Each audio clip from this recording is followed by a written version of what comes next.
दोस्तों स्वागत है आपका बिहार न्यूज में। दोस्तों मैं हूं फिरदौस गनी और आप देख रहे हैं केडीबी लाइव। दोस्तों आज हो चुका है 28 जुलाई 2022। तो आज की बिहार की टॉप न्यूज़ लेकर आए हैं आपके लिए। तो चलिए दोस्तों स्टार्ट करते हैं आज की पूरे बिहार की टॉप न्यूज़।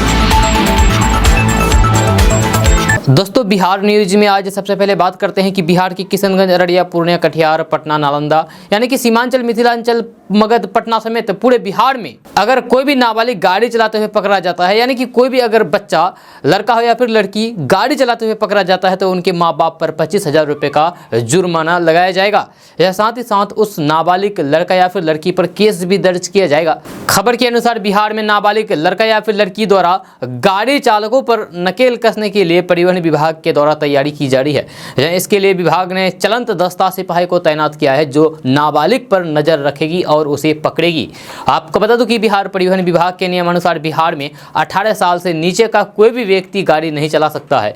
हालांकि 16 से 18 साल तक के नाबालिग सिर्फ बिना गियर वाले गाड़ी चला सकते हैं, लेकिन बिहार की सड़कों पर नाबालिग के द्वारा गाड़ी चलाने की संख्या बढ़ती ही जा रही है, जिसकी वजह से परिवहन विभाग इस पर नकेल कसने के लिए तरह तरह के उपाय किए जा रहे हैं। मिली जानकारी के अनुसार पटना, भागलपुर, पूर्णिया, अररिया, कटिहार, किशनगंज यानी कि सीमांचल, मिथिलांचल, मगध, पटना समेत पूरे बिहार में कई शहरों में नाबालिग मोटरसाइकिल और कार समेत अन्य गाड़ियां चलाते हुए नजर आ रहे हैं। इसी को देखते हुए परिवहन विभाग बिहार के सभी जिलों में विशेष अभियान चलाने वाली है।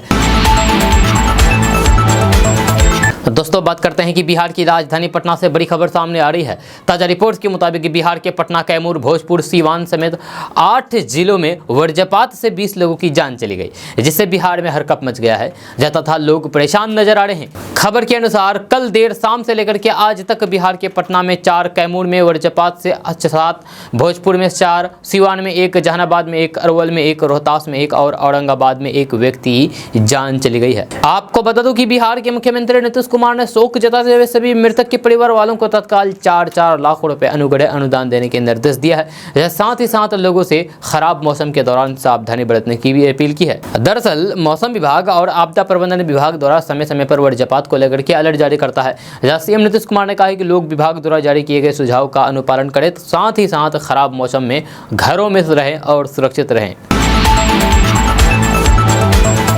दोस्तों बात करते हैं कि बिहार में रहने वाले लोगों के लिए बड़ी खबर सामने आ रही है। ताजा रिपोर्ट्स के अनुसार बिहार के पटना, गया, नालंदा, किशनगंज, अररिया, पूर्णिया, कटिहार समेत बिहार के सभी जिलों में फर्स्ट डिवीजन के साथ इंटर पास करने वाली मुस्लिम लड़कियों को सरकार के द्वारा 15,000 रुपये दिए जाएंगे। जी हां, खबर के अनुसार मुख्यमंत्री विद्यार्थी प्रोत्साहन योजना के तहत साल 2022 में फर्स्ट डिवीजन से पास करने वाली छात्राओं को ये राशि दी जाएगी। सीधे CFMS के माध्यम से संबंधित छात्रों के बैंक खाते में पैसे भेज दिए जाएंगे। आपको बता दूं कि अगर आप इस मुख्यमंत्री विद्यार्थी प्रोत्साहन योजना का लाभ लेना चाहते हैं तो फिर सभी छात्र हैं अपने स्कूल कॉलेज में ही 7 अगस्त तक अपने कागजातों को जमा करें। इसको लेकर के विभाग के द्वारा दिशा निर्देश जारी कर दिया गया है। तो दोस्तों बात करते हैं कि बिहार में रहने वाले लोगों के लिए बड़ी खबर सामने आ रही है। ताजा रिपोर्ट्स के मुताबिक बिहार के पटना, भागलपुर, पूर्णिया, किशनगंज, अररिया, कटिहार, नालंदा, हाजीपुर, मुजफ्फरपुर समेत बिहार के सभी नगर निकायों में जल्द ही चुनाव कराए जाएंगे। इसको लेकर के राज्य निर्वाचन आयोग तैयारी कर रहा है। खबर के अनुसार बिहार निर्वाचन आयोग द्वारा बिहार के सभी नगर निकायों को चुनाव कराने के लिए मतदान केंद्रों का गठन कर रहा है। जल्द ही मतदान केंद्रों का गठन किया जाएगा। इसके बाद पोलिंग बूथों की लिस्ट 29 अगस्त 2022 तक जारी की जाएगी। दोस्तों बात करते हैं कि बिहार के लखीसराय, भागलपुर, बांका, नालंदा समेत 16 जिलों में सूखे का खतरा मंडरा रहा है। ताजा रिपोर्ट्स के अनुसार 10 दिन और अच्छी बारिश नहीं हुई तो फिर किसानों की आर्थिक स्थिति खराब होने लगेगी और बिहार के किसान अकाल की चपेट में आ जाएंगे। एक रिपोर्ट्स के मुताबिक सिर्फ 2 जिलों यानी कि पूर्णिया, पश्चिमी चंपारण में सबसे अधिक 81% रोपनी हुई है। इसके अलावा बिहार के सभी जिलों में अभी तक पानी की कमी के कारण धान की रोपनी नहीं हुई है। एक बड़ी खबर है, इससे बिहार के किसान काफी परेशान है, चिंतित है, हैरान है। आपको बता दूं कि अगर अगले 10 दिनों में अच्छी खासी बारिश नहीं हुई तो फिर किसानों के करीब 81 अरब रुपए डूब जाएंगे, जो आपको कल भी केडीबी लैब के माध्यम से बताया गया था। हालांकि सरकार ने धान के पटवन के लिए डीजल अनुदान देने का फैसला किया है, लेकिन फिर भी बारिश नहीं होने से किसानों को काफी नुकसान उठाना पड़ रहा है। दोस्तों बात करते हैं कि राजधानी पटना को मॉडल टाउन बनाने की पूरी कोशिश की जा रही है। अब पटना की गलियों में नगर निगम 10,000 और स्ट्रीट लाइट लगाने की तैयारी कर रहा है। एनर्जी एफिशिएंसी सर्विसेज लिमिटेड यानी कि EESL कंपनी स्ट्रीट लाइट लगाएगी। इसका काम जल्द ही पूरा कर लिया जाएगा। फिलहाल नगर निगम 5 करोड़ बकाया राशि जल्द जारी कर देगा। इसके अलावा लोगों के लिए हेल्पलाइन नंबर भी जारी किया गया है, जिससे लोग स्ट्रीट लाइट से जुड़ी शिकायत दर्ज कर सकेंगे। दिसंबर 2021 तक की बात करें तो फिर नगर निगम क्षेत्र में 82,000 स्ट्रीट लाइट लगा दी गई है। हालांकि अब भी पटना की कई गलियां ऐसी है जहां अब तक स्ट्रीट लाइट नहीं लगाई गई है। कई गलियों में बिजली के पोल लगा करके छोड़ दिया गया है। दोस्तों बड़ी खबर बिहार के किशनगंज जिला से है, जहां MGM मेडिकल कॉलेज में ड्यूटी से लौट रहे एक कर्मी की अपराधियों ने गोली मार करके हत्या कर दी और मौके से फरार हो गए। जब पुलिस पूरे मामले की छानबीन में जुट गई है और अपराधियों की तलाश कर रही है। मिली जानकारी के अनुसार मृतक के नाम पप्पू गुप्ता है और वह MGM मेडिकल कॉलेज में प्लम्बर का काम करता था। घटना के संबंध में MGM के एक कर्मी ने बताया है कि रात 10 बजे ड्यूटी ऑफ होने के बाद साइकिल से पप्पू गुप्ता घर जा रहे थे। उसी दौरान उन्हें गोली मार दी गई, जहां साथ ही शरीर पर चाकू से भी वार किया गया। जब उन्हें तत्काल MGM अस्पताल में भर्ती कराया गया, पर कुछ ही देर बाद उन्होंने दम तोड़ दिया। वहीं हत्या की सूचना से परिवार में हरकंप मच गया। परिवार वालों का रो रो करके बुरा हाल है। जब वहीं घटना की सूचना के बाद मौके पर पहुंचे टाउन थाना अध्यक्ष अमर प्रसाद सिंह ने स्थानीय लोगों से पूछताछ की है और जांच के बाद हत्यारे की शिनाख्त करके जल्द ही गिरफ्तारी का आश्वासन दिया है। दोस्तों बात करते हैं कि बिहार में भिखारियों की संख्या अधिक है, जो कि सरकार के लिए परेशानी का सबब बन चुका है। सरकार लगातार इससे निपटने के लिए योजनाएं लाती है, लेकिन फिर भी ये संख्या कम नहीं होती जा रही है और बल्कि दिन ब दिन बढ़ती ही जा रही है, जिसके चलते बिहार अभी भी पिछड़े राज्यों में आता है। लोगों को रोजगार के लिए दूसरे राज्यों में प्लान करना पड़ता है। ऐसे में अब सरकार ने भिखारियों को रोजगार से जोड़ने के लिए एक ऐसी योजना बनाई है जो कि उन्हें रोजगार देगा, भिक्षावृत्ति से मुक्त करेगा। भिखारियों को रोजगार से जोड़ने के लिए बड़ी पहल की शुरुआत की गई है। जब बिहार में मुख्यमंत्री भिक्षावृत्ति निवारण योजनाओं को केंद्र सरकार ने 10 शहरों में शुरू किया है। योजना के तहत समाज कल्याण विभाग ने भिक्षावृत्ति करने वाले को कौशल प्रशिक्षण योजना से जोड़ने की पूरी तैयारी कर ली है, जिसके जरिए भिखारियों को उनकी कुशलता के मुताबिक प्रशिक्षण दिया जाएगा ताकि वे आर्थिक रूप से आत्मनिर्भर बन सके, भिक्षावृत्ति से मुक्त हो सके। समाज कल्याण विभाग के अनुसार योजना के तहत 10,000 भिखारियों को भिक्षावृत्ति से मुक्त करा करके उन्हें इस आधार से जोड़ दिया जाएगा। इसके साथ ही उन्हें योजना का लाभ देते हुए रोजगार के लिए जागरूक भी किया जाएगा। इसके लिए विभाग ने सभी जिले के DM को दिशा निर्देश जारी कर दिया गया है। बात करते हैं कि आखिर किन किन जिलों का चयन किया जाएगा, तो बात करते हैं कि समाज कल्याण विभाग ने इस योजना को लागू करने के लिए पूर्वी चंपारण, सीतामढ़ी, मधुबनी, वैशाली, अररिया, किशनगंज, जमुई, शेखपुरा, लखीसराय, मधेपुरा, औरंगाबाद, अरवल को चुना है, यानी इन जिलों को चुना है। हालांकि पटना, गया, मुजफ्फरपुर, दरभंगा, पूर्णिया, भागलपुर, मुंगेर, सारण, सहरसा, रोहतास, नालंदा, कटिहार में ये योजना पहले से ही चलाई जा रही है। दोस्तों बात करते हैं कि बिहार के पूर्णिया प्रमंडल में सालाना 6,000 रुपये वाली PM किसान योजना के लिए 94,000 अयोग्य भी किसान बन गए हैं। इन अयोग्य किसानों ने 18 करोड़ रुपए से अधिक की सरकारी मदद का लाभ उठाया है। दिलचस्प बात यह है कि एक ही खेत से पति के अलावा पत्नी ने भी आर्थिक मदद का लाभ उठाया है। इसके अलावा सरकारी कर्मचारी भी इस सम्मान लेने के पीछे नहीं रहे। हद तो तब हो गई जब स्कीम टैक्स पे ने भी इस सम्मान को पाने में झिझक नहीं दिखाई। 14,557 आयकरदाताओं ने भी प्रधानमंत्री किसान सम्मान निधि योजना के अंतर्गत आर्थिक मदद हासिल की है। जब पूर्णिया जिला में सबसे अधिक 5,172 इनकम टैक्स पे ने 1,34,04,000 राशि हासिल की है, जबकि कटिहार जिले में 4,842 आयकरदाताओं ने 96,84,000, अररिया में 3,052 आयकरदाताओं ने 61 लाख, तो किशनगंज जिला में 1,491 इनकम टैक्स पे को 29,82,000 राशि मिली है। दोस्तों बात करते हैं कि जन अधिकार पार्टी के राष्ट्रीय अध्यक्ष पप्पू यादव ने बिहार विधानसभा के नेता प्रतिपक्ष तेजस्वी यादव पर जमकर के निशाना साधा है। दरअसल मंगलवार को पप्पू यादव प्रेस कॉन्फ्रेंस कर रहे थे, जब उसी दौरान उन्होंने कहा कि तेजस्वी के द्वारा राहुल गांधी और सोनिया गांधी पर इतने दमन के बाद भी एक ट्वीट नहीं किया और ये उम्मीद करते हैं कि कांग्रेस इनके लिए खड़ी हो। तेजस्वी यादव प्रधानमंत्री नरेंद्र मोदी को फॉलो करते हैं और उनकी सलाह मानते हैं। ये विपक्ष नहीं, BJP पार्ट 2 है, यानी कि पप्पू यादव तेजस्वी यादव को BJP की B टीम तक करार दे दिया है। आपको बता दूं कि पप्पू यादव ने तंज कसते हुए विपक्ष को सलाह देते हुए कहा है कि उन्हें अपनी पार्टी का विलय पीएम नरेंद्र मोदी के साथ कर लेना चाहिए, क्योंकि आप अघोषित बीजेपी बन चुके हैं। जहाँ आगे उन्होंने कहा है कि हर बात में नरेंद्र मोदी को फॉलो करते हैं।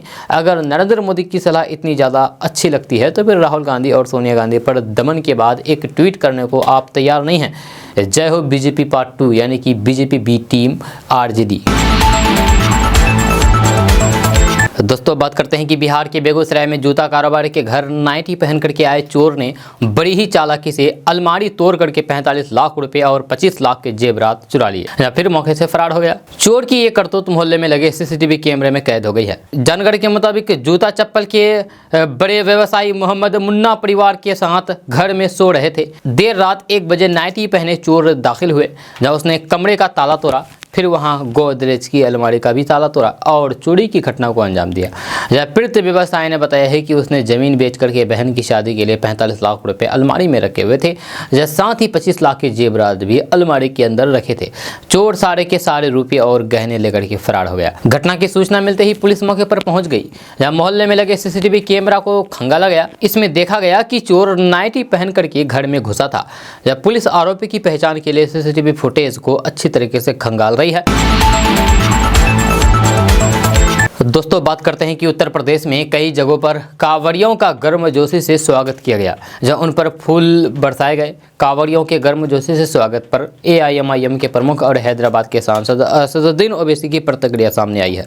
उन्होंने तंज कसते हुए कहा है कि अब तो मुसलमानों के घर पर बुलडोजर नहीं चलना चाहिए। कांवड़ यात्रा के बारे में कई न्यूज रिपोर्टरों को शेयर करते हुए ओवैसी ने कहा है कि अगर कोई मुसलमान कुछ मिनटों के लिए भी खुली जगह पर नमाज अदा करता है तो फिर ये एक विवाद हो जाता है। मुसलमानों को पुलिस की गोलियां, हिरासत में संघर्ष, NSA, UPA, लिंचिंग, बुलडोजर का सामना करना पड़ रहा है सिर्फ मुसलमान होने का कारण। ओवैसी की यह टिप्पणी ऐसे समय में आई है जब उत्तर प्रदेश में मुसलमानों द्वारा सार्वजनिक स्थान पर नमाज अदा करने की कई घटनाएं सामने आई है और गिरफ्तारियां भी की गई है। लुलु मॉल विवाद के बाद कई मुस्लिम युवकों को गिरफ्तार किया गया है। गोरखपुर में एक सरकारी अधिकारी की आवास के सामने एक बुजुर्ग ने नमाज अदा करते हुए पकड़ा गया, जहाँ एक अन्य हालिया घटना में मेरठ के एक शॉपिंग कम्प्लेक्स में कथित तौर पर नमाज अदा करते हुए एक व्यक्ति का वीडियो सोशल मीडिया पर सामने आया। ओवैसी ने कहा है कि पुलिस वाले कांवड़ियों पर फूल बरसा रहे हैं, जब पैरों पर लोशन लगा रहे हैं। दिल्ली पुलिस ने कांवड़ियों को परेशान न करने के लिए लोहारों को उनके रास्ते से हटा दिया गया।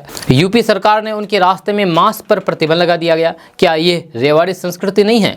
पीएम मोदी ने हाल ही में रेवाड़ी संस्कृति के बारे में बात की और कहा कि रियायतों की ये संस्कृति देश के लिए बहुत खतरनाक है।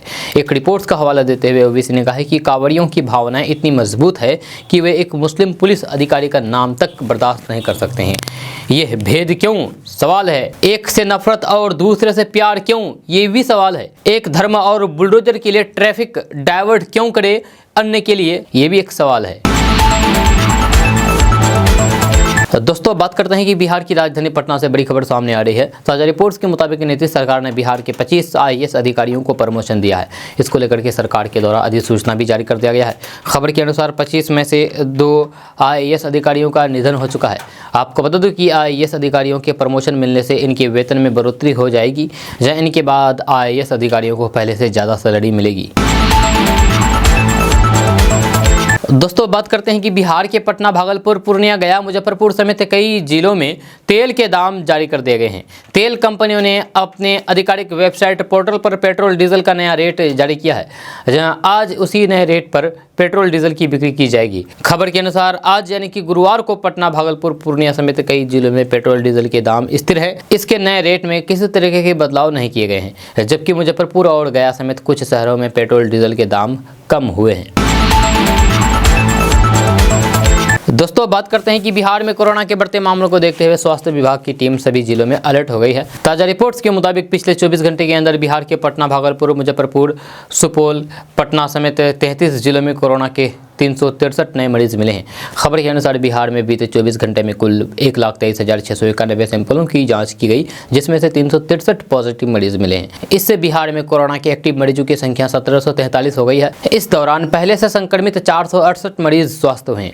आपको बता दूं कि पिछले 24 घंटे के अंदर बिहार के पटना में सबसे अधिक 118 नए मरीज मिले हैं, जबकि मुजफ्फरपुर में 22, भागलपुर और सुपौल में 20, नालंदा में 17, मुंगेर में 14, किशनगंज में 12, जहानाबाद में 10, वैशाली में 9, सीतामढ़ी में 8 मरीज मिले हैं।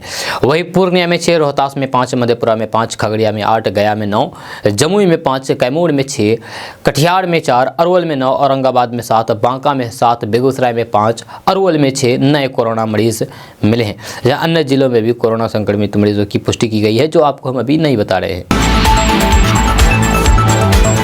दोस्तों, बात करते हैं कि बिहार के बांका से बड़ी खबर सामने आ रही है। ताज़ा रिपोर्ट्स के मुताबिक बिहार के बांका में समय पर स्कूल नहीं आने वाले शिक्षकों पर नज़र रखी जा रही है और लेट से स्कूल आने पर कार्रवाई भी की जा रही है। बात करते हैं कि पिछले 2 दिन के अंदर अब तक 8 शिक्षकों पर कार्रवाई हुई है। खबर के अनुसार शिक्षकों पर नज़र रखने के लिए जिला अधिकारी अंशुल कुमार ने गूगल के माध्यम से सभी स्कूलों में ऑनलाइन हाजिरी व्यवस्था लागू किया है। इस व्यवस्था के तहत DRCC के माध्यम से शिक्षकों की मॉनिटरिंग की जा रही है। आपको बता दूं कि जिला शिक्षा पदाधिकारी पवन कुमार ने जानकारी देते हुए बताया है कि स्कूलों में शिक्षकों की उपस्थिति समय पर कराने के लिए ये व्यवस्था लागू किया गया है। इस व्यवस्था के लागू होने से सभी स्कूलों के शिक्षक समय पर स्कूल आएंगे। दरअसल बिहार के सरकारी स्कूलों में अक्सर देखा जाता है कि शिक्षक समय पर स्कूल नहीं आते हैं और उन्हें जब मन करता है स्कूल बंद करके चले जाते हैं। लेकिन अब स्कूलों में ऑनलाइन हाजिरी व्यवस्था लागू होने से शिक्षकों को हर हाल में समय पर स्कूल आना होगा। दोस्तों, बात करते हैं कि बिहार में इंजीनियरिंग की पढ़ाई करना चाहते हैं तो फिर आपके लिए अच्छी खबर सामने आ रही है। ताज़ा रिपोर्ट्स के मुताबिक बिहार के बेगूसराय, दरभंगा, पूर्णिया, नालंदा समेत 27 जिलों के इंजीनियरिंग कॉलेजों में नए कोर्स की पढ़ाई होगी। इसको लेकर के दिशा निर्देश जारी कर दिया गया है। खबर के अनुसार शैक्षणिक सत्र 2022-23 से ही इन कोर्स के लिए विद्यार्थियों का नामांकन किया जाएगा। इसलिए अगर आप बिहार में इंजीनियरिंग की पढ़ाई करना चाहते हैं तो फिर आप जान लें कि किस कॉलेज में नए कोर्स की पढ़ाई कराई जाएगी। दोस्तों, बात करते हैं कि बिहार के पटना, भागलपुर, मुंगेर, पूर्णिया समेत सभी जिलों के छात्रों के लिए अच्छी खबर सामने आ रही है। ताज़ा रिपोर्ट्स के मुताबिक नीतीश सरकार ने बिहार के सभी इंजीनियरिंग और पॉलिटेक्निकल कॉलेजों में सीटों की संख्या बढ़ा दी है। खबर के अनुसार बिहार सरकार ने बिहार के इंजीनियरिंग कॉलेजों में 1560 सीटें, जबकि पॉलिटेक्निकल कॉलेजों में 480 सीटों की बढ़ोतरी की है। इससे इंजीनियरिंग और पॉलिटेक्निकल की तैयारी कर रहे सभी छात्रों के लिए खुशियों की लहर दौड़ पड़ी है। आपको बता दूं कि अखिल भारतीय तकनीकी शिक्षा परिषद यानी कि AICTE ने बिहार के 27 इंजीनियरिंग कॉलेजों में नए कोर्स शुरू करने की यह अनुमति दी है, जब वहीं बिहार के 5 पॉलिटेक्निकल कॉलेजों में भी नए कोर्स शुरू करने के निर्देश दिए हैं। मिली जानकारी के अनुसार सरकार के इस आदेश के बाद बिहार के इंजीनियरिंग कॉलेजों में सीटों की संख्या बढ़कर के 10,865 हो गई है, जबकि बिहार के पॉलिटेक्निकल कॉलेजों में सीटों की संख्या बढ़कर के 12,685 हो गई है। इस सत्र से बढ़ी हुई सीटों पर एडमिशन होगा। दोस्तों, बात करते हैं कि बिहार में आर्मी ज्वाइन करने की चाहत रखने वाले युवाओं के लिए बड़ी खबर सामने आ रही है। ताज़ा रिपोर्ट्स के मुताबिक भारतीय सेना में यानी कि इंडियन आर्मी में अग्निवीरों की भर्तियां शुरू होने वाली है। बिहार के पटना, गया, मुजफ्फरपुर और कटिहार में भर्ती रैली का आयोजन किया जाएगा। आपको बता दें कि बिहार के सभी जिलों के भर्ती रैली तिथियों को 4 जोनों में बांटा गया है, या उसी अनुसार इस रैली का आयोजन किया जाएगा। इच्छुक उम्मीदवार भारतीय सेना की आधिकारिक वेबसाइट पोर्टल पर जाकर के जारी नोटिफिकेशन को पढ़ सकते हैं। दोस्तों, बात करते हैं कि आम आदमी पार्टी के सांसद संजय सिंह को राज्यसभा से 1 हफ्ते के लिए सस्पेंड कर दिया गया है। उन्हें पेपर फाड़ करके उसे आसन की तरफ उड़ाने के आरोप में सस्पेंड किया गया है। अब तक राज्यसभा के 20 और लोकसभा के 4 कांग्रेस सांसद निलंबित किए गए हैं। संजय सिंह ने सस्पेंशन के बाद ट्विटर पर कहा है कि मुझे भले ही मोदी जी ने सस्पेंड कर दिया है, मगर गुजरात में जहरीली शराब से हुई 55 मौतों का जवाब मांगता रहूंगा, लड़ता रहूंगा। अभी मैं सदन में ही हूँ। राज्यसभा के डिप्टी चेयरमैन हरिवंश नारायण सिंह ने कहा है कि संजय सिंह वेल में थे और नारेबाजी कर रहे थे। उन्होंने ये भी कहा है कि संजय सिंह ने पेपर फाड़ा और उसे आसन की तरफ उछाला, जो आसन की पूरी तरीके से अवहेलना है। इसके तुरंत बाद संजय सिंह के खिलाफ एक मोशन वॉइस वोट के साथ पारित किया गया और उन्हें परिसर से बाहर कर दिया गया। दोस्तों बात करते हैं कि अगर आप भी स्टेट बैंक ऑफ इंडिया यानी कि SBI के ग्राहक हैं तो फिर आपके लिए बड़ी अपडेट है। आज के समय में ATM फ्रॉड की घटनाओं में काफ़ी तेजी आई है। इसी को रोकने के लिए देश के सबसे बड़े सरकारी बैंक SBI ने OTP कैश विड्रॉल सुविधा शुरू किया है। यह इस सुविधा का लाभ लेने के लिए SBI ग्राहकों को अपने रजिस्टर्ड मोबाइल नंबर को ATM से पैसे निकालते वक्त साथ रखना होगा। SBI ग्राहक जब कभी 10,000 रुपये या फिर उससे अधिक पैसे ATM से निकालते हैं तब वो OTP की सुविधा का लाभ ले सकते हैं। इसमें ग्राहकों को पिन लिखने के बाद रजिस्टर्ड मोबाइल नंबर पर आए OTP को भी लिखना होगा, जिसके बाद ही आपका ट्रांजैक्शन पूरा माना जाएगा। आपको बता दूं कि बैंक की तरफ से ये सुविधा 1 जनवरी 2022 से ही दी जा रही है। तब बैंक की तरफ से ट्विटर पर इसकी जानकारी दी गई है। दोस्तों बात करते हैं कि भाजपा उत्तर प्रदेश में एक खास रणनीति के तहत समाजवादी पार्टी के कोर वोटर्स को अपनी तरफ खींचने की रणनीति पर काम कर रही है। जहां उसने न सिर्फ यादव बल्कि मुसलमानों में भी अपनी पैठ बनाने के लिए पसमानंदा मुस्लिम कार्ड खेला है। उत्तर प्रदेश में लोकसभा उपचुनाव में समाजवादी पार्टी के घर में मिली जीत के बाद से ही भाजपा 2024 के लोकसभा चुनाव के लिए मिशन मोड में जुट गई है। तैयारियों को देखकर यह कहना कहीं से भी गलत नहीं होगा कि भाजपा 2024 में 2014 को दोहराने की कोशिश में लगी है। समाजवादी पार्टी के में सेंधमारी करने के बाद भाजपा की नजर समाजवादी पार्टी के कोर वोटरों यादव और मुस्लिम पर है। उत्तर प्रदेश की राजनीति में जातियों का बहुत बड़ा योगदान है। 2017 में भाजपा ने अति पिछड़ों और अति दलित समुदाय को एक साथ एक छत्र के नीचे लाकर के ऐतिहासिक जीत हासिल की थी। यह पिछड़ी जातियों में यादवों की संख्या सबसे ज्यादा 9-10% है। समाजवादी पार्टी MY समीकरण की बदौलत ही 3 बार सत्ता में आ चुकी है। 2022 के विधानसभा चुनाव में मुसलमानों ने रिकॉर्ड सर्वाधिक 90% के करीब समाजवादी पार्टी को वोट किया था। जहां ऐसे में भाजपा की रणनीति समाजवादी पार्टी के कोर वोटरों में सेंधमारी करने की है, जिसकी शुरुआत भाजपा ने हैदराबाद की राष्ट्रीय कार्यकारिणी की बैठक से कर दी है, जब प्रधानमंत्री नरेंद्र मोदी ने पिछड़े मुसलमानों खासतौर पर पसमानंदा मुसलमानों के जीवन स्तर को सुधारने की बात कही थी। हालांकि मुसलमानों का समाजवादी पार्टी से मोह भंग करवाने में असदुद्दीन ओवैसी भी पीछे नहीं है। वे भी बार बार अपने भाषणों के जरिए समाजवादी पार्टी पर तंज कसते रहते हैं कि मुसलमानों का मुस्तकबिल समाजवादी पार्टी के साथ नहीं है। दोस्तों इंटरनेट की दुनिया में आए दिन एक से बढ़कर एक तस्वीरें वायरल होती रहती है। इनमें से कुछ काफ़ी मज़ेदार भी होती है तो कुछ इतनी अनोखी होती है कि उन्हें देखकर कोई भी हैरान रह जाए। अब इन दिनों में ऐसे ही एक और तस्वीर सोशल मीडिया पर जम करके वायरल हो रही है। यह वायरल फोटो करीब 500 मीटर लंबे एक कागज़ की है, जिसे वर्ल्ड रिकॉर्ड में दर्ज किया गया है। अब आप सोच रहे होंगे कि आखिर इस कागज़ में ऐसा क्या खास है, तो आइए जानते हैं विस्तार से। इसमें बहुत बड़ी खास चीज़ है। तो बात करते हैं कि वायरल फोटो कश्मीर की बताई जा रही है। मीडिया रिपोर्ट्स के अनुसार उत्तर कश्मीर के बांदीपुरा में रहने वाले मुस्तफ़ा इब्न जमील नाम के शख्स ने एक अनोखा कीर्तिमान स्थापित किया है। अब आपकी जिज्ञासा और बढ़ रही होगी, आप सोच रहे होंगे कि ऐसी आखिर क्या चीज़ है जो वर्ल्ड रिकॉर्ड में नाम दर्ज किया गया है, वो भी कागज़ पर। तो बात करते हैं कि मुस्तफ़ा ने 14.5 इंच चौड़े और 500 मीटर लंबे कागज़ पर कुरान लिख करके वर्ल्ड रिकॉर्ड बनाया है। जी हाँ, इस काम को पूरा करने में उन्हें कुल 7 महीने का समय लगा। वही मुस्तफ़ा के इस कारनामे को लिंकन बुक ऑफ रिकॉर्ड ने वर्ल्ड रिकॉर्ड माना है।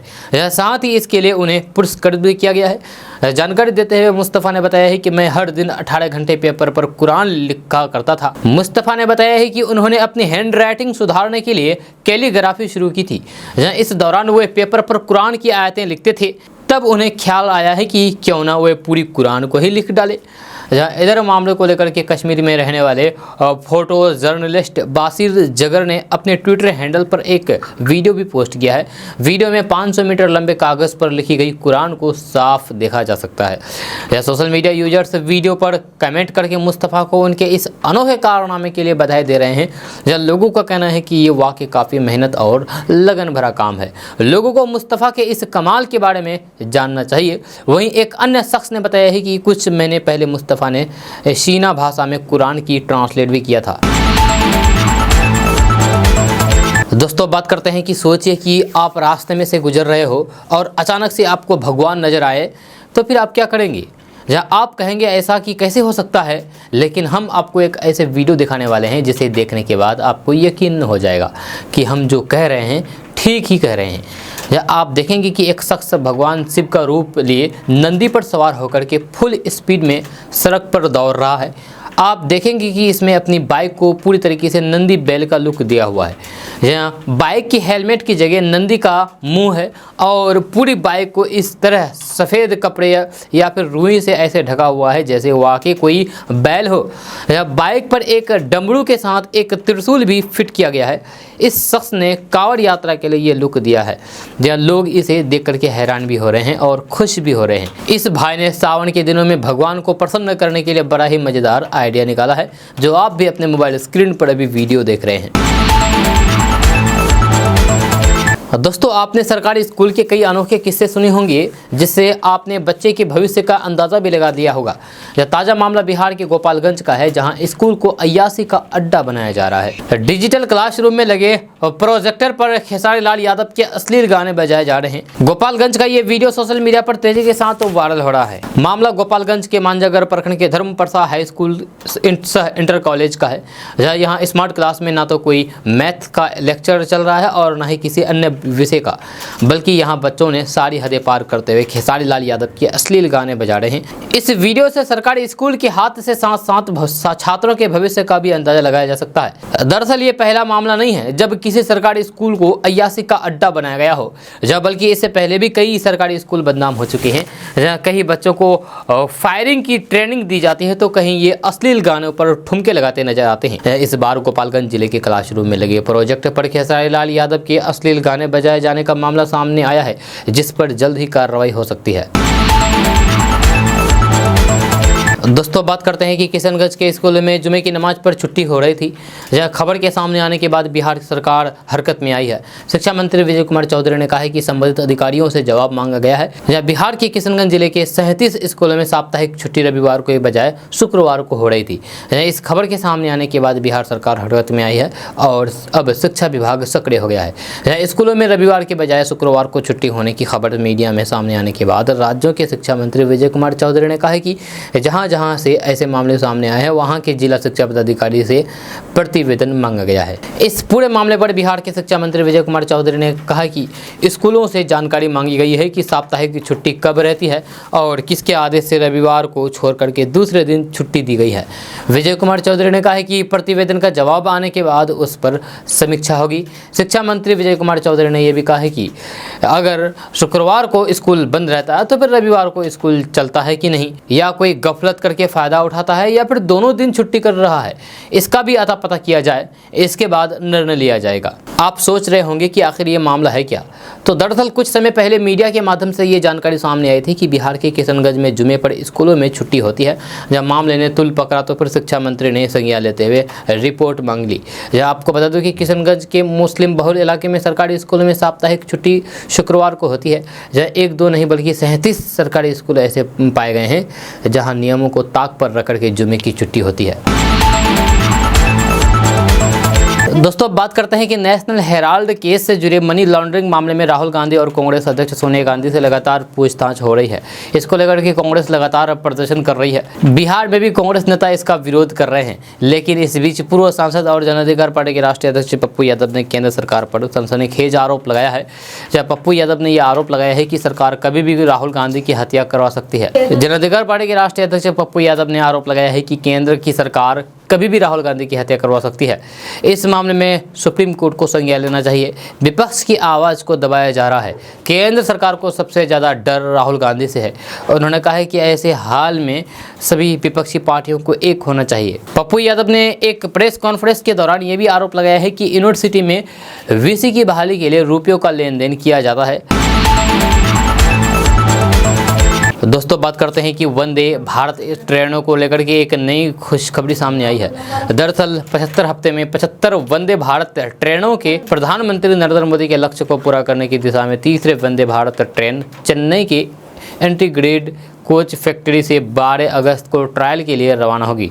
सूत्रों ने ये जानकारी एक न्यूज़ एजेंसी पीटीआई को दी है। ये ट्रेन दक्षिण भारत के रूट पर नवंबर से चलाई जा सकती है। आपको बता दूं कि पिछले साल 15 अगस्त के मौके पर प्रधानमंत्री नरेंद्र मोदी ने घोषणा की थी कि देश द्वारा मनाए जा रहे आज़ादी का अमृत महोत्सव के तहत 75 वंदे भारत ट्रेनें 75 सप्ताह में देश के अलग अलग हिस्सों में जोड़ेगी। सूत्रों के अनुसार सेमी हाई स्पीड 160 से 200 किलोमीटर प्रति घंटा वंदे भारत का ट्रायल 15 अगस्त से पहले शुरू हो सकता है। इसकी पुष्टि होने के बाद प्रधानमंत्री नरेंद्र मोदी चेन्नई से ट्रेनों को हरी झंडी दिखा सकते हैं। यह ट्रेन का ट्रायल राजस्थान के कोटा से मध्य प्रदेश के नागदा रेलवे स्टेशन के बीच किया जाएगा। दोस्तों बात करते हैं कि बिहार के सिवान में इन दिनों जम्मू कश्मीर से NIA की टीम आकर के दहशतगर्दी कनेक्शन से जुड़े तार की जांच कर रही है। जब मामले की गंभीरता को देखते हुए SP शैलेश कुमार सिन्हा ने जिले के अलग अलग थानों को अलर्ट रहने के निर्देश दिए हैं। दरअसल SP कार्यालय से एक पत्र जारी हुआ है जिसमें 4 युवकों के नाम है। बताया जाता है कि जम्मू कश्मीर के इलाके में दहशतगर्दी गतिविधियों को अंजाम देने में इनके नाम सामने आए हैं। इस मामले को लेकर के SP शैलेश कुमार सिन्हा ने संबंधित थानेदार से दहशतगर्दी गतिविधियों में शामिल होने वाले सभी आरोपियों के बारे में जल्द से जल्द साक्ष्य जुटाकर के रिपोर्ट सौंपने के निर्देश दिए हैं।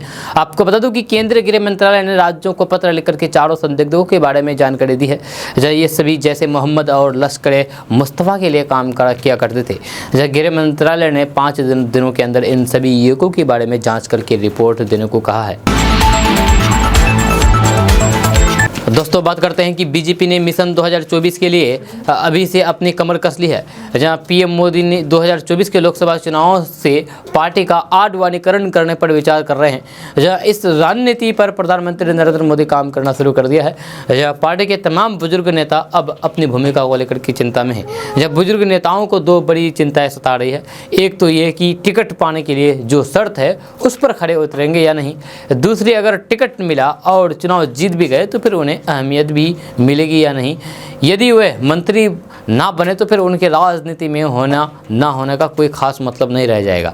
जानकारी के मुताबिक 2024 में बीजेपी 70 साल से अधिक उम्र के लोगों को टिकट नहीं देगी। हालांकि इसमें कुछ अपवाद भी मौजूद होंगे। यदि ये नियम लागू हुआ तो फिर 81 सांसदों के टिकट कट जाएंगे। बुजुर्ग सांसदों में सबसे ज्यादा यूपी से 12, गुजरात से 10, कर्नाटक से 9, महाराष्ट्र से 5, झारखंड से 2, बिहार से 6, मध्य प्रदेश से 5 और राजस्थान से 5 है।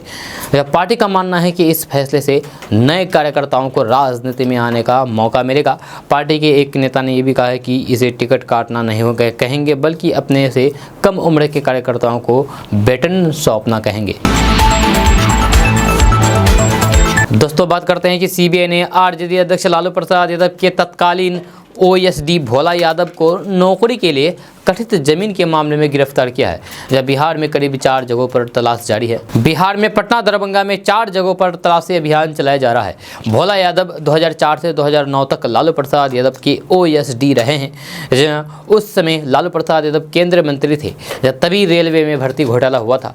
इस घोटाले में आरोपी भोला यादव का नाम सबसे आगे है। आपको बता दूं कि ये मामला भर्ती घोटाले से संबंधित है।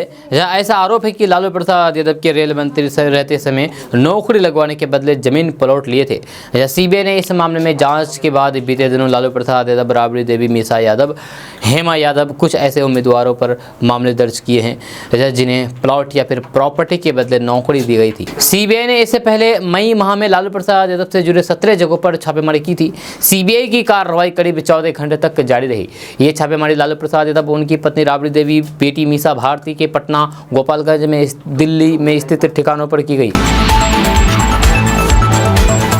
दोस्तों बात करते हैं कि बिहार की राजधानी पटना नालंदा जिले में मंकी पॉक्स के संदिग्ध मरीज के सामने आने के बाद मंकी पॉक्स को लेकर के राज्य भर में सतर्कता बढ़ा दी गई है।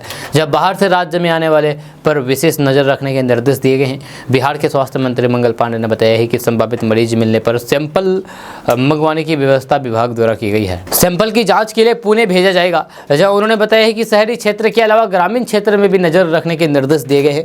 खास करके बाहर से आने वाले लोगों पर विशेष नज़र रखने की बात कही गई है। दिल्ली, केरल से आने वालों पर विशेष नजर रखी जा रही है। जहाँ जिले के प्रभावी चिकित्सा पदाधिकारी को लक्षण वाले मरीज मिलने पर तुरंत सैंपल लेने से उसे जांच के लिए भेजने की जिम्मेदारी सौंपी गई है।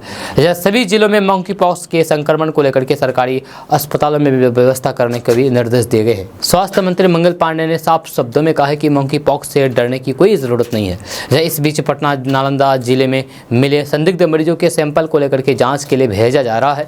बिहार के स्वास्थ्य मंत्री मंगल पांडे ने कहा है कि अभी तक मिली जानकारी के अनुसार इस बीमारी से घबराने की कोई जरूरत नहीं है, बल्कि सतर्क रहने की जरूरत है। जहाँ अभी तक मिली जानकारी के अनुसार मंकी पॉक्स जानलेवा नहीं है। उन्होंने कहा है कि मंकी की पॉक्स को लेकर के विभाग गंभीर है। इसकी जांच 3 तरह के सैंपल स्वैब, ब्लड, यूरिन से की जा रही है। यह श्रावणी मेले को लेकर के कुछ जिलों में विशेष सतर्कता बरतने के निर्देश दिए गए हैं। तो दोस्तों बात करते हैं कि सीतामढ़ी जिले में सीमावर्ती क्षेत्र के किसान एक तरफ जहां प्रकृति का कहर झेल रहे हैं, वर्षा नहीं होने के कारण खेतों में धान की फसल सूख रही है, लोग महंगी सिंचाई करके खेती करने को मजबूर हैं। दूसरी तरफ यूरिया खाद की कमी के कारण खेती पर ग्रहण लग रहा है। यह सुबह से ही उर्वरकों की दुकानों पर खाद के लिए लंबी कतार लग जाती है। शाम तक खड़े होने पर भी जब उनकी बारी नहीं आती तो फिर मायूसी हो जाते हैं। आलम यह है कि खाद के लिए लोग विक्रेताओं के यहाँ पैरवी कर रहे हैं। आपको बता दो कि उर्वरकों की कमी के कारण कोई नई बात नहीं है। स्थानीय लोगों का कहना है कि खाद माफिया ने पूर्व में ही खाद का भंडारण कर लिया है। यह सीमा से लगे इलाकों में आज भी धड़ल्ले से खाद की आपूर्ति होती है और खाद किसानों के बदले कालाबाजारी की भेड़ चढ़ जाती है। दर्जनों लोगों ने बॉर्डर के पास लाइसेंस दुकान खोल ली है और खाद चोरी छिपे नेपाल में सप्लाई कर रहा है। एक किसान है, उन्होंने बताया है कि रात में दर्जनों पिकअप एवं ट्रैक्टर पर खाद बॉर्डर के पार जाता है। जहां बॉर्डर पर ना तो एसएसबी जवान होते हैं और न ही स्थानीय लोग। जब भाजपा नेता राम आधार महतो कहते हैं कि किसानों के लिए केंद्र सरकार उर्वरक तो मुहैया करा रही है, लेकिन ज़्यादातर उर्वरक का भंडारण माफिया कर लेते हैं। प्रशासनिक कार्रवाई में शिथिलता के कारण खाद की किल्लत है। दोस्तों बात करते हैं कि भारत नेपाल सीमा के जोगबनी बॉर्डर के रास्ते बिहार में यूरेनियम की बड़ी खेप लाने की कोशिश को बॉर्डर पर नाकाम कर दिया गया। नेपाल के गृह मंत्रालय ने कहा है कि अफगानिस्तान के तस्कर भारी मात्रा में यूरेनियम नेपाल के रास्ते बिहार के जोगबनी बॉर्डर के रास्ते भारत ला रहे थे, जब मगर स्थानीय सुरक्षा बलों ने उनकी साजिश को नाकाम कर दिया है। जब घटना के बाद भारत नेपाल बॉर्डर पर सख्ती और बढ़ा दी गई है। नेपाल से भारत आने जाने वाले लोगों की सख्ती से जाँच की जा रही है। नेपाल के विराटनगर में पिछले हफ्ते 2 किलोग्राम यूरेनियम पकड़ा गया था और जहां पकड़ा गया वहां से महज कुछ ही मीटर की दूरी पर है भारत नेपाल सीमा। यह सुरक्षा बलों ने 11 अफगानी यानी कि अफगानिस्तानी नागरिकों और फिर 2 नेपाली नागरिकों को गिरफ्तार किया गया था। ये सभी यूरेनियम की खेप लेकर के बिहार बॉर्डर के जरिए भारत में प्रवेश करने वाले थे। पकड़े गए 6 अफगानिस्तानियों के पास से भारत का फर्जी आधार कार्ड भी मिला था। दोस्तों आज का न्यूज़ बस यहाँ तक। कैसा लगा जरूर अपना सुझाव दीजिएगा नीचे कमेंट बॉक्स में कमेंट करके। अगर आप नए आए हैं इस चैनल पर तो फिर चैनल को सब्सक्राइब करके बेल आइकन को भी प्रेस कर दीजिए और साथ में वीडियो को लाइक कर दीजिए, अपने दोस्तों के साथ शेयर भी कीजिए। तो चलो दोस्तों फिर मिलते हैं कल की वीडियो में, तब तक के लिए जय हिंद, जय बिहार।